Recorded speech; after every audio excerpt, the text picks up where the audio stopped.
ولا تزر وازرۃ وزر اخری، کہ جرم میں کروں پکڑے آپ جائیں، یا جرم آپ کریں پکڑا میں جاؤں، نہیں، قیامت کے دن کوئی انسان کسی انسان کا بوجھ نہیں اٹھائے گا، ہر انسان اپنے کیے کا جواب دے گا۔ وہ ہے نا قرآن مجید میں سورہ احزاب میں کہ جب مجرمین کو پکڑا جائے گا اور انہیں جکڑا جائے گا،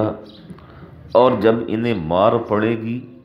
تو یہ کہیں گے کہ اے اللہ، ہمیں تو فلاں فلاں فلاں فلاں نے کہا تھا کہ یہ راستہ اختیار کرو، ہم تو ان کے کہنے پر اس راستے پر چلے، اگر ہم غلط ہیں تو ہمیں اس راستے پر چلانے والے بھی تو غلط ہیں، اے اللہ ہمیں جب عذاب ہو رہا ہے ضعفین من العذاب، پھر انہیں دوہرا عذاب دینا، وَالْعَنْهُمْ لَعْنًا كَبِيرًا، بڑی سخت لعنت ان کے اوپر برسے کہ وہ خود بھی دوزخ کا ایندھن بنے اور ہمیں بھی وہ دوزخ کا ایندھن بنا گے۔ وَلَا تَزِرُ وَازِرَةٌ وِزْرَ أُخْرَى، قیامت کے دن کوئی انسان کسی انسان کا بوجھ نہیں اٹھائے گا۔ یہ آیت کا یہ جو حصہ ہے وَلَا تَزِرُ وَازِرَةٌ وِزْرَ أُخْرَى، پورے قرآن مجید میں 3-4 جگہ پر آیا ہے۔ اسی آیت کو سامنے رکھ کے علماء کرام نے یہ مسئلہ لکھا ہے کہ کفار، مشرکین، بددین، ان لوگوں کی وہ اولادیں، وہ بچے جو بالغ ہونے سے پہلے پہلے وفات پا جاتے ہیں، انہیں کسی قسم کا کوئی عذاب نہیں ہوگا۔ کافر ہیں تو ان کے ماں باپ ہیں، مشرک ہیں تو ان کے ماں باپ ہیں، یہ تو ابھی بالغ ہی نہیں ہوئے ہیں، یہ تو ابھی شریعت کے مکلف ہی نہیں ہوئے ہیں کہ پہلے ہی موت آ گئی۔ اور ایسا کیوں ہو کہ ماں باپ کافر ہیں تو یہ بھی کافر ہوں گے، ماں باپ کو سزا ملے گی تو ان معصوموں کو بھی سزا ملے گی؟ نہیں، ایسا نہیں ہے۔ کوئی انسان کسی انسان کا بوجھ نہیں اٹھائے گا۔ ماں باپ کافر ہیں، اولاد صالح نیک متقی مسلمان ہے، اولاد اپنے اس اسلام کا پھل پائے گی، ماں باپ اپنے کفر کی سزا پائیں گے۔ اور صحابہ کرام میں ایک نہیں، دو نہیں، بیسیوں نہیں، سینکڑوں واقعات ایسے ہیں کہ اگر ماں باپ مسلمان ہیں تو اولاد کافر ہے، مشرک ہے، اور اگر اولاد مسلمان ہے تو ماں باپ مشرک ہیں۔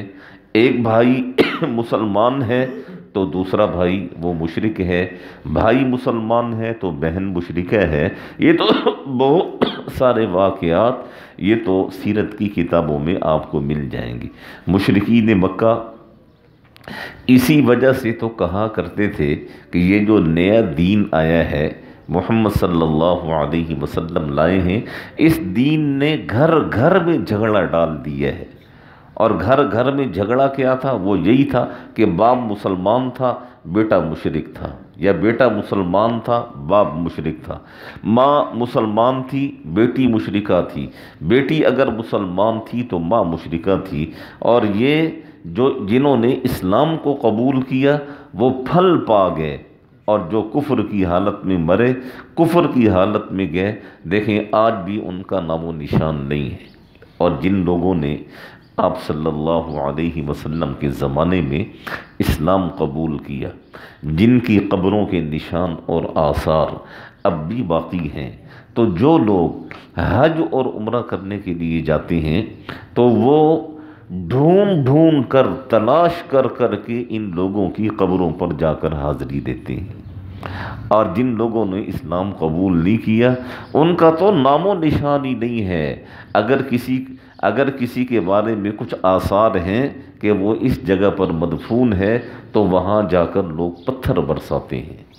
اور وہ میں کچھ عرصہ پہلے میں دیکھ رہا تھا ابی جہل کی قبر کے بارے میں، تو وہاں نا ایک صاحب وہ اتنا بڑا پتھر لے کر وہ اس کی قبر کے اوپر مار رہے تھے۔ تو یہ اسلام بڑی خوبصورت چیز ہے۔ جب جس زمانے میں جن لوگوں نے اسلام اور اسلام کی تعلیمات کو اپنایا ہے اللہ جل شانہ نے انہیں چمکایا ہے، اور جب جن لوگوں نے اسلام کی تعلیمات کو ٹھکرایا ہے اللہ جل شانہ نے صفحہ ہستی سے ان کا وجود مٹایا اور ان کے نام و نشان تک کو اللہ جل شانہ نے ختم فرما دیا۔ وَلَا تَزِرُ وَازِرَةٌ وِزْرَ أُخْرَى، نیکی میں کروں اور اس کا اجر میں پاؤں گا، ایسا نہیں ہوگا کہ برائی میں پکڑوں اور سزا آپ کو ملے، نہیں، میں نے برائی کی ہے اس کی سزا بھی میں ہی پاؤں گا، آپ نے برائی کی ہے اس کی سزا بھی آپ ہی پائیں گے۔ قیامت کے دن ایسا کوئی سلسلہ نہیں ہوگا کہ جرم میرا ہوگا اور پکڑا آپ کو جائے گا، ایسا نہیں ہوگا، ہر انسان اپنے کیے کا جواب دے گا، اچھا یا برا۔ وہ کل کی آیت آئی ہے نا کہ اللہ جل شانہ فرماتے ہیں کہ اقرأ کتابک، ہر انسان کا نامہ اعمال اس کے گلے کا توق ہے، اور قیامت کے دن جب وہ کھڑا ہوگا تو وہی نامہ اعمال کھول کے رکھ دیا جائے گا اور اسے کہا جائے گا میرے بندے اقرأ کتابک، تو خود ہی پڑھ لے اپنا نامہ اعمال، کفا بنفسک اليوم علیک حسیبا، تو خود ہی اپنا حساب کرنے کے لیے کافی ہے۔ اور جب یہ پڑھنے والا آئیں بائیں شائیں کرے گا اور کہے گا کہ یہ غلط ہے، یہ صحیح نہیں ہے، میں نے یہ جرم نہیں کیا، اور فرشتوں نے یہ لکھنا تھا یہ لکھ دیا، تو اللہ جل شانہ فرمائیں گے تو کس کی گواہی کو مانتا ہے؟ وہ کہے گا میں کسی کی گواہی کو نہیں مانتا۔ وہ ایک حدیث پاک پچھلی آیات میں کہیں گزری ہے کہ اللہ جل شانہ فرمائیں گے یہ میرے فرشتے ہیں، انہوں نے تیرا نامہ اعمال لکھا ہے، تو وہ کہے گا باری تعالیٰ میں ان فرشتوں کی گواہی بھی نہیں مانتا۔ اللہ جل شانہ فرمائیں گے تیرے نامہ اعمال میں لکھا ہوا ہے، وہ کہے گا باری تعالیٰ میں اس کو بھی نہیں مانتا۔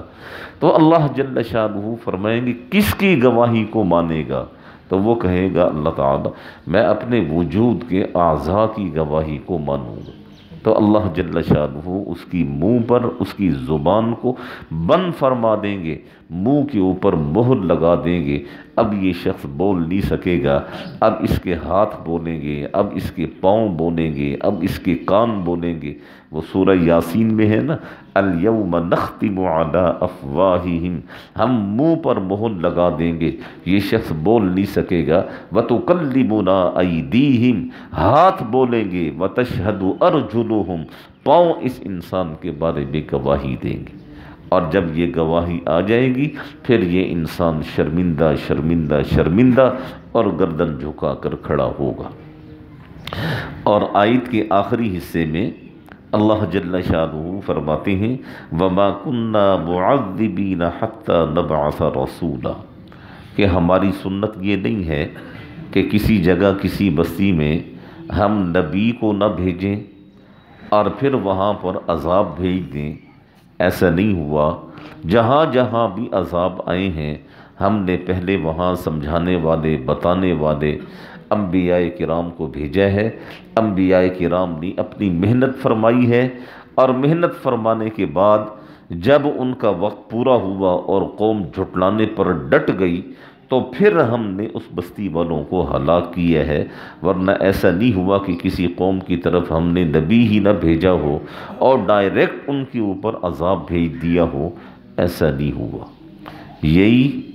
یہی آیت کریمہ ہے کہ اس سے علماء کرام نے یہی آیت کریمہ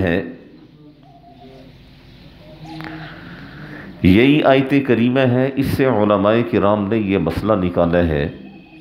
کہ اگر کوئی شخص کسی ایسی جگہ پر رہتا ہے، فرض کریں پرانے زمانوں میں جس طرح ہوتا تھا، کسی پہاڑ کی چوٹی پر رہتا ہے اور اسے سمجھانے والا بتانے والا کوئی شخص بھی وہاں نہیں پہنچا ہے، اور یہ شخص اللہ جل شانہ کی معرفت کو پا لینے کے بنا اس دنیا سے چلا جاتا ہے تو یہ شخص دوزخ میں جائے گا۔ تو کسی نے کہا جی حضور اس تک تو کوئی بتانے والا پہنچے ہی نہیں ہے، تو فرمایا کہ اگر کوئی بھی بتانے والا نہ پہنچا ہو تو اللہ جل شانہ نے یہ جو کھوپڑی میں دماغ ہے جسے عقل کہتے ہیں یہ کس لیے دی ہے؟ اس شخص کو چاہیے تھا اپنی عقل کو دوڑاتا، دیکھتا یہ اتنا بڑا نظام کیسے چل رہا ہے، یہاں تو چھوٹی سی مشینری بغیر چلانے والے کی نہیں چلتی ہے، تو یہ اتنی بڑی مشینری اور اتنا بڑا نظام کیسے چل رہا ہے۔ جب اس میں غور و فکر کرتا تو یقیناً اس نتیجے کے اوپر پہنچتا کہ اس نظام کو چلانے والا بھی کوئی ہے۔ تو بہرحال اللہ جل شانہ فرماتے ہیں وَمَا كُنَّا مُعَذِّبِينَ حَتَّى نَبْعَثَ رَسُولًا، کوئی بستی ایسی نہیں ہے کہ ہم نے اس کے اوپر عذاب بھیجا ہو اور عذاب بھیجنے سے پہلے وہاں ہم نے رسول یا پیغمبر کو نہ بھیجا ہو۔ رسول اور پیغمبر نے اپنی محنت مکمل کی، اپنا وقت مکمل کیا، اور پھر جب اس قوم نے مان کر نہ دیا، پھر ہم نے اس قوم کو صفحہ ہستی سے مٹا ڈالا۔ یہ آج کی جو آیت کریمہ ہے، اس سے کم از کم ہمیں اتنی چیز ضرور معلوم ہوتی ہے کہ ہر انسان کو بالکل سیدھا رہنا چاہیے اور اپنے اعمال وہ درست رکھنے چاہیے۔ یہ نہیں دیکھنا چاہیے کہ فلاں یہ کہتا ہے اور فلاں وہ کرتا ہے، فلاں کوئی بھی آپ کے ساتھ آپ کی قبر میں نہیں جائے گا، آپ اکیلے تنہا ہوں گے اور وہاں پھر آپ اپنے کیے کا جواب دیں ہوں گے۔ اور پہلے زمانوں میں شاید ایسا ہو سکتا تھا، لیکن آج کے دور میں تو بالکل ایسا نہیں ہے، اور انشاءاللہ ثم انشاءاللہ جامع مسجد مزمل والے تو بالکل بھی ایسا نہیں ہوگا کہ وہ کہیں جی ہمیں کسی نے بتایا ہی نہیں تھا۔ بتانے والے بتا رہے ہیں اور بتا کے اپنی جوانیاں کھپا چکے ہیں، اور داڑیاں ہماری سفید ہو چکی ہیں۔ ہمارے بارے میں قیامت کے دن آپ یہ نہیں کہہ سکیں گے کہ ہمیں بتایا نہیں تھا۔ اور یہاں جو محنت کرنے والے ہیں ہماری جماعت کے ساتھی، وہ لگے ہوئے ہیں بیچارے، بتا رہے ہیں، اور قیامت کے دن ہم لوگ آپ کا گریبان پکڑ سکتے ہیں، انشاءاللہ آپ ہمارا گریبان نہیں پکڑ سکیں گے جی ہمیں کسی نے آگاہ نہیں کیا تھا، ہمیں کسی نے بتایا نہیں تھا۔ الحمدللہ ہر روز صبح شام یہاں بیٹھ کے بھی بتایا جا رہا ہے، اور یہ جماعت کے ساتھی آپ کے گھروں میں در در پہ جا کر بھی آپ کو بتا رہے ہیں، آگاہ کر رہے ہیں اور متنبہ کر رہے ہیں۔ وقت ہے سیدھے راستے پر آ جائیں، جس طرح اللہ نے فرمایا مَنِ اهْتَدَىٰ فَإِنَّمَا يَهْتَدِي لِنَفْسِهِ، سیدھا راستہ اختیار کریں گے، اس کا فائدہ آپ خود پائیں گے۔ وَمَنْ ضَلَّ، اور اگر اسی طرح گمراہی کے راستے پر چلیں گے، يَضِلُّ عَلَيْهَا، اس کا وبال بھی آپ کے اوپر پڑے گا۔ دعا فرمائیں اللہ جل شانہ ہم سب کو صحیح معنی میں سمجھنے کی، صحیح معنی میں عمل کرنے کی توفیق نصیب فرمائے۔ بسم اللہ الرحمن الرحیم، الحمدللہ رب العالمین، والصلاة والسلام علی سید الانبیاء والمرسلین وخاتم الانبیاء۔ ربنا آتنا فی الدنیا حسنة وفی الآخرة حسنة وقنا عذاب النار۔ ربنا لا تزغ قلوبنا بعد إذ هديتنا وهب لنا من لدنك رحمة إنك أنت الوهاب۔ اللہ لطیف